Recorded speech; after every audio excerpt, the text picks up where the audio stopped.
Krerët e bashkive duket se kanë bërë me dhimbje koke Edi Ramën, lidhur me të ashtu quajturën paketa e maleve. Prej disa muajsh kreu i qeverisë po ushtron presion të jashtëzakonshëm që prona publike t'u jepet oligarkëve, mirë po jo të gjithë po i binden. Sot në takimin që patën në Golem me krerët e bashkive, Rama shtoi dozën e kërcënimeve duke paralajmëruar krerët socialistë të bashkive se nëse nuk i çojnë listën e pronave në kuadër të paketës së maleve, ata nuk do të rikandidohen në zgjedhjet e ardhshme. Bëm një takim për paketën e maleve. Sot jo të gjitha bashkitë kanë kryer fazën e parë, është e pranueshme, cili duhet të jetë objektivi. Ditën e parë që u shpall në website kishte më shumë se 700 interesime nga shqiptarët jashtëdhëut, është instrument i sigurt për të tërhequr çdo shqiptar nga jashtë. Si ka mundësi që nuk ka mbaruar ende faza e parë? Ç'është kjo shkencë e madhe për të përcaktuar hartën? Megjithatë i kam kërkuar drejtorës së Agjencisë Kombëtare të Planifikimit të jetë në dispozicion të secilës bashki për harta për çfarëdo që keni nevojë, dhe i kam kërkuar ministrit demo të vendoset një target për çdo bashki, tha Rama. Në fakt, duke ju referuar vendimeve të qeverisë, vetëm 10 bashki socialiste kanë shpallur zonat e para në përparësi zhvillimit të ekonomisë malore në kuadër të paketës së maleve,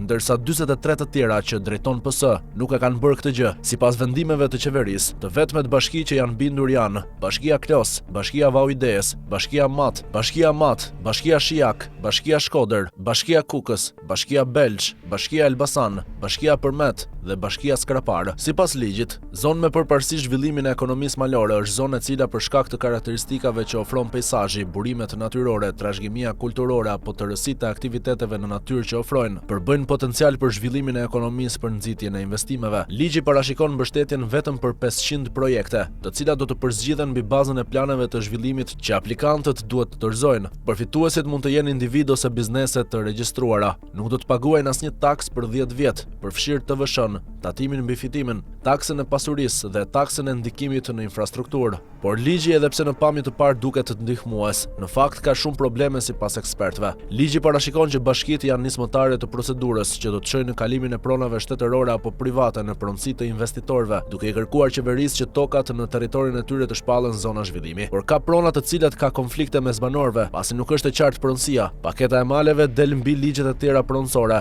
dhe gjasa është që të kemi përplasje dhe konflikte të shumta. Sipas qëllimit të shpallur, skema synon të nxjisë rikthimin e banorëve që të investojnë në tokat e tyre në zonat malore, ku shpopullimi dhe mungesa e zhvillimit është problem, por opozita dhe shumë kritik shprehen se ky ligj mund të jetë si pretekst për të kaluar shumë zona malore në duart e investitorëve strategjik të Ramës.